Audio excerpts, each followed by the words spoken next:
예수님이 없는 상태에서 어떻게 그 이후에 시공을 초월해서 수천 년 후에 세계 곳곳에 퍼져 있는 많은 사람에게 어떻게 예수님이 지금 이곳에 계신 것처럼, 나와 함께 계신 것처럼 그들에게 말하고 그들에게 증거하고 그들에게 역사를 보이고 어떻게 할 수 있습니까? 두 가지 방법밖에 없습니다. 첫 번째는 그분이 또 다른 위로자로 오시는 곧 성령님과 기록된 말씀이 전 세계에 다 퍼져서 그 말씀들을 그들이 모든 사람이 읽고 듣고 보고 깨닫고 믿고 할 수 있게 하는 것입니다. 그러므로 말씀 기록 자체를 믿는 것이 얼마나 중요한지 모릅니다. 말씀 기록이 바로 예수님입니다. 이것이 바로 하나님입니다. 성경, 기록된 성경이 하나님입니다. 하나님의 말씀이 하나님입니다. 하나님은 성육신에서 오셨고요. 동시에 이 거룩한 기록으로 지금 우리 손에, 우리 안에 있습니다.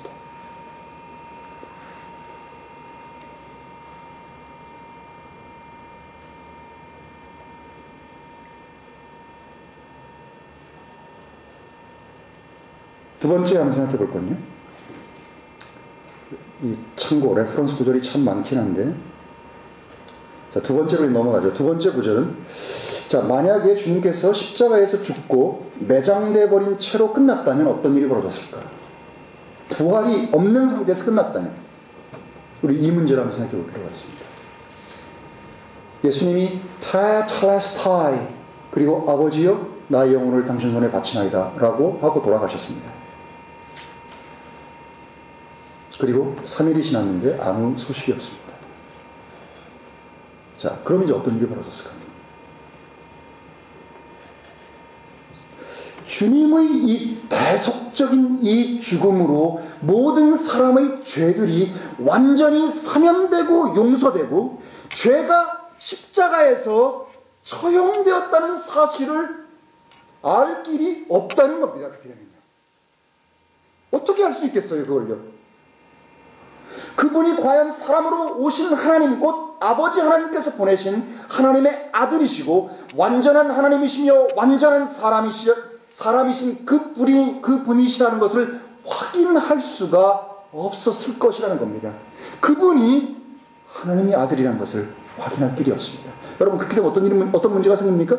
그분이 하신 말과 그분이 행한 일들이 믿을 수 있는다는 겁니다. 결국 예수 그리스도께서 하나님의 아들이심을 입증하기 위해 하나님은 아들을 부활시키신 것입니다.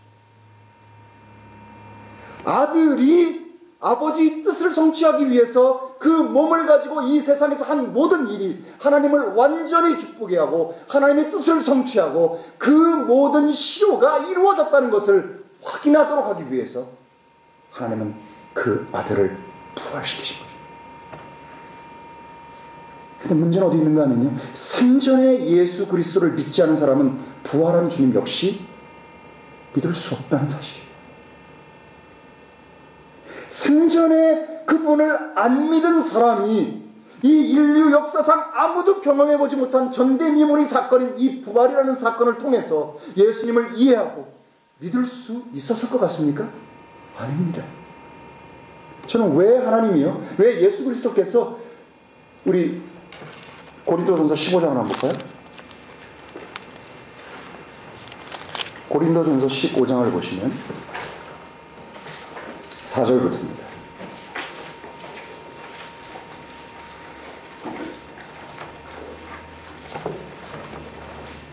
자, 15장 4절에 보면 장사 지낸 바 되었다가 성경 기록대로 셋째 날에 다시 일어나사 게바에게 보이시고 후에 12제자에게와 그 후에 500여 형제에게 일시에 보이셨나니 그 중에 대다수가 현재까지 남아있고 더러는 잠들었으며 그 후에 야고보에게 보이시고 후에 모든 사도에게와 맨 나중에는 제때 태어나지 못한 자 같은 내게도 보이셨느니라. 여러분, 이 중에 제일 많이 나타난 건 500명에게 한꺼번에 나타났다는 사실입니다. 그러나 굉장히 제한적인 사람에게만 나타나겠습니다.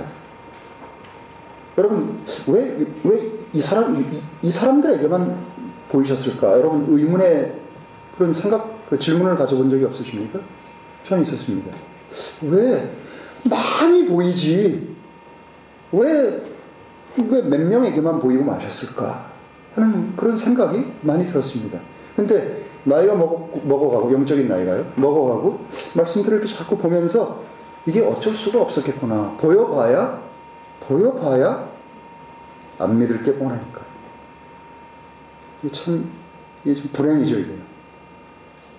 그래서 주님은 생전에 자신을 믿고 따르던 제자들, 그들에게, 그러니까 여기 보면 대충 한 500한 몇십 명 되는 것 같아요. 그들에게 보이셨던 것입니다.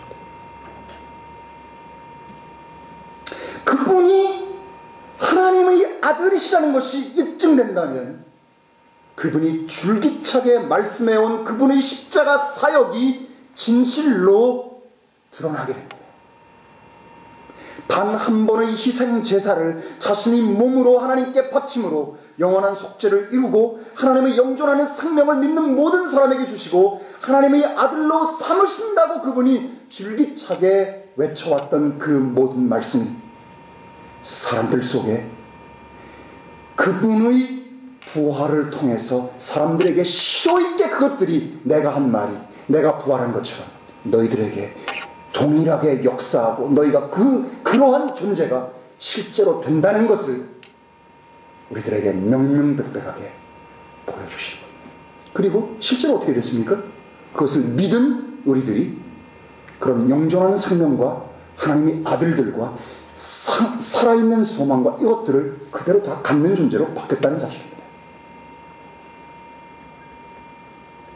자, 이제 세 번째는요, 예수님의 부활이 가진 아주 큰 의미가 있습니다. 예수님의 부활은 모든 인간의 부활을 예고하는 예고편과 똑같다는 사실입니다. 예수님의 부활을 뭐라고 표현했는가 하면 부활의 첫 열매라고 표현했습니다. 첫 열매라고 표현했습니다. 그 말은 뭡니까? 마치 어떤 논이고 벼고 쌀이라고 칩시다. 쌀 농사를 지을 때 제일 먼저 잘 연그는 부분들이 있고 그 제일 잘 연그는 부분들이 있다는 얘기는 그 뒤를 이어서 그 무럭무럭 아주 꽉 찬 그런 이 열매가 가득 찬, 열매가 아니라 그럼 뭐라 그러죠? 아주 그 안에 아주 풍성한 그런 쌀들이 계속해서 추수가 될 것을 예고하는 겁니다. 전 정확하게 잘 모르겠습니다만 여러분 초실절이라는 거 잘 아시죠? 구약시대 때 보면 초실절이라고 있습니다. 초실절은 농사를 짓고 나서 그 중에서요 제일 먼저 익는 부분들이 있습니다. 여러분 햇볕을 똑같이 받고 비가 똑같이 온다 그래가지고요 모든 게 다 똑같이 되는 게 아닙니다. 그 중에서 먼저 익는 놈이 있습니다. 그 먼저 익은 것을 살펴다가 그것을 가지고 가서 그리고 나서 그것을 하나님께 먼저 바칩니다. 이게 초실절이에요. 이게 first fruits입니다. 그리고 나면 어떤 일이 예고가 됩니까? 이 잘 익어서 먼저 수확된 것처럼 뒤이어서 이러한 것들이 수확될 것이라는 사실을 그들은 믿을 수 있었습니다. 주님의 부활은 뭘 예고하는가 하면 주님께서 부활하신 부활체가 되신 것처럼 우리도 뒤이어 어느 날 그런 부활의 열매들로 하나님 앞에 서게 될 것이라는 사실입니다. 아까 말씀드린 것처럼 이 예수님의 부활은 그냥 죽었다가 다시 살아난 것과 완전히 다른 얘기라는 사실을 여러분 명심하셔야 됩니다. 사람이 제일 두려워하는 게 뭘까요? 사람은요 다 두려워하는 게 있습니다. 근데 사람이 정말 두려워하는 게 있습니다. 무서워하는 게 있어요. 그게 뭔지 아세요? 죽음입니다. 죽음만큼 사람이 두려워하는 게 없습니다. 다 동의하실 겁니다. 죽음만큼 무서워하는 게 없습니다. 그렇기 때문에 히브리서 2장 15절에 보면은요, 죽음의 두려움을 통해서라는 말이 있습니다. 죽음을 사람들은 다 공포로 떱니다. 그렇기 때문에 죽음의 종이 되어서, 노예가 되어서 평생 동안 삽니다. 우리한테 제일 두려운 말은요, 너 죽을래? 한번 죽어볼래?